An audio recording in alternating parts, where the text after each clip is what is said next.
Okay, so I realized my research skills in my previous video about Venice weren't exactly flattering, so in the interest of thoroughness and best academic practices, and to show that I really do know what I'm talking about when it comes to history, I took the liberty of actually flying to Las Vegas to get the lowdown on the Venetian Hotel firsthand.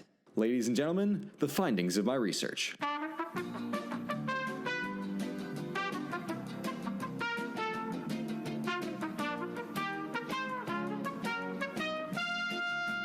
As you can see, I know exactly what I'm doing when it comes to getting down to the details. So with my skills to pay the bills no longer in question, let us pick up where we left off and dive into the history of venison. Venison is a term used to categorize meat that comes from deer and other game animals. High in protein and low on fats and cholesterol, venison is widely considered to be one of the healthiest types of meat available. The popularity of venison has been steadily on the rise recently due to the increased demand for healthier alternatives to— No, you're not doing this again. Doing what again? Getting wildly off topic like you did last time with the hotel. But I was there doing research. You lost $50,000 playing blackjack and had to walk home from Vegas. But it was for history. We can get help for you.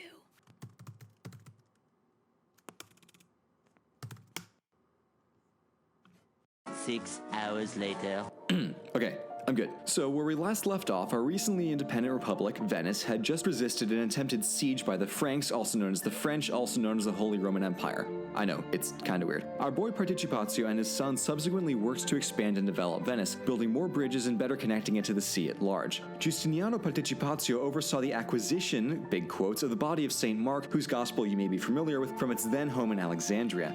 After consulting with Nicholas Cage, the Venetians swiped the body and hid it in their ships with a shipment of pork, which the Islamic customs agents in Alexandria weren't exactly chomping at the bit to inspect. They brought Marky Mark back to Venice and built St. Mark's Basilica to honor him. Over the next few centuries, St. Mark's Basilica, Piazza, and Campanile began to take the form that we see today. Continued interactions with the Byzantines influenced the Basilica's distinctive gold mosaic style. If you see it today, you may be struck by A, pigeon, literally because pigeons suck. They're worse rats that can fly and they're everywhere. Or B, you'll be struck by the abundance of winged lions around the city and on its flag. That's because each of the four evangelist saints has a symbol and Mark's happens to be the lion. Now, the Venetian flag is cool because there are actually always two Venetian flags. The one I've been showing you and the one I hang on my wall, which I got in a Venetian piazza for €9, has the lion holding a book. There is also a version where the lion has a sword because it wants your lunch money, or conventionally, when the Republic is at war. In this series, I use the peacetime flag because I always say reading, not bleeding.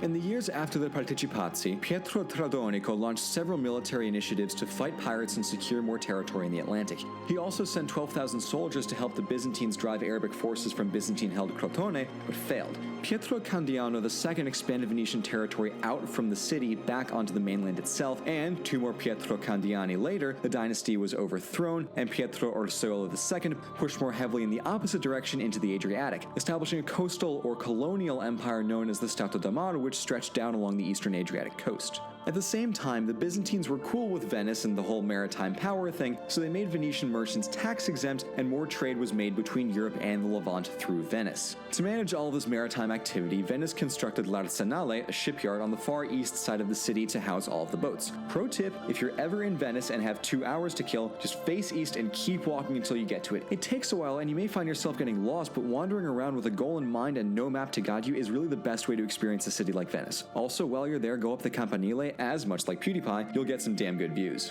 Okay, back to history. And since it's about that time and we just mentioned all of those ships, it's about now that we have to talk about the Crusades, and I really don't like the Crusades. It's right up there with the Salem witch trials and the multiple 20th century genocides on my list of history's worst moments. It was a giant misguided excuse to pillage whomever the holy text of choice can be misconstrued into declaring was an enemy. By the ridiculous logic of the Crusades, since Leviticus says that you shouldn't mix fabrics, Canada has the supreme moral authority to burn every other country on earth to the ground. But we all agree that's dumb. So, first rant over, let's get back to history. Venice was pretty much just there in the first 2 Crusades and stayed home entirely for the third one. However, in 1182 there was an anti-Western, anti-Venetian riot in Constantinople as a result of the prominent Western and Venetian presence in the city. Tens of thousands died and the Venetians were understandably peeved at Constantinople.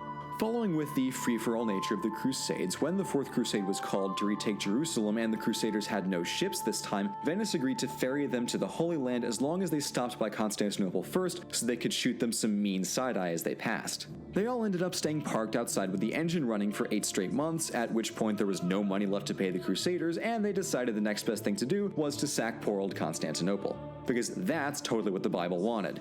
Hey, I like you, Venice, but that was a dick move and you know it. Not cool. Stupid Crusades. So, as a result of this assholery, Venice got stupid rich from plunder and took 3/8 of the empire, amassing tons of territory in the decade after the sack. Speaking of sack, if you still think the Crusades were a good thing, you belong in one. So while we're here, here's the thing with the Crusades and the misuse of religious authority to justify selfishness and brutality. Yes, the Crusades were really stupid, but I don't judge all Christians because of it. Christians everywhere, even during the actual Crusades, condemn the justifications and actions of the Crusaders. Just because a group of bloodthirsty idiots claims to represent and act on behalf of an entire religion doesn't mean they actually do that, and do you see where I'm going with this? Jihad. Daesh may claim to kill in the name of Islam, but the only people they represent are themselves. So do me and 1 billion other people a favor and try not to judge an entire religion for the actions of a few crazies. That's it for the current events tie-in. Moving on. Between the 1250s and 1380s, Venice and Genoa got into a series of 4 wars over trade superiority among other reasons, as both were major trade capitals in the Mediterranean. The first 3 wars were largely fought at sea and by proxy, so no territory really changed hands, and the outcomes of the wars were difficult to assess. In the case of the Second War, the Genoese were dominant militarily, but suffered more damage to their trade routes overall.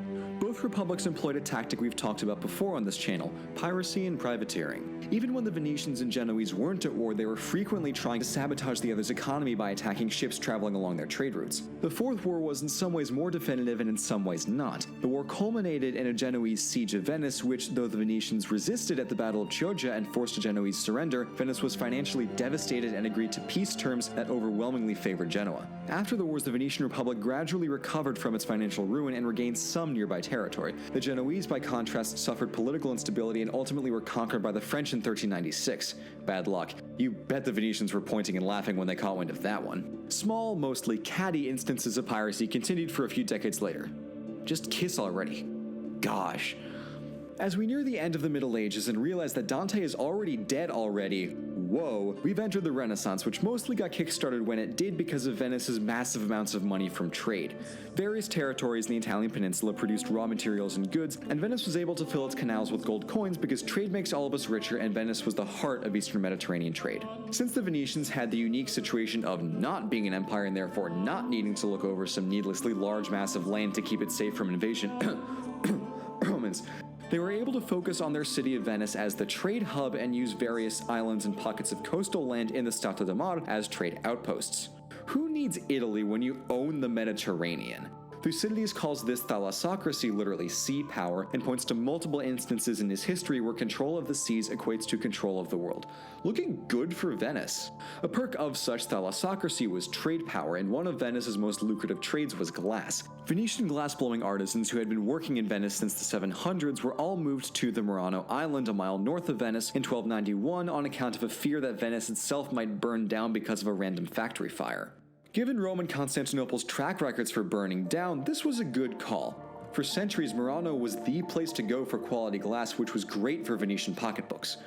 Glassblowing families were so well regarded in Venice because of their art and because of their contribution to the well-being of the Republic that they were granted immunity from prosecution and can marry into nobility. Good deal. So getting back to the Renaissance, when the Ottomans stepped in after Sparta kicking the Byzantines out, they opened the secret Byzantine vault of smart stuff, essentially a discount library of Alexandria, and took to teaching themselves all those fancy classical writings about which, coincidentally, Red and I worked tirelessly to make videos for you. Meanwhile, Europe had largely stopped caring entirely about all that because matters related to Christianity were far more important to scholarly circles in the Middle Ages. With the whole Byzantines leaving thing, the Venetians were quick to buddy up to the Ottomans for trade.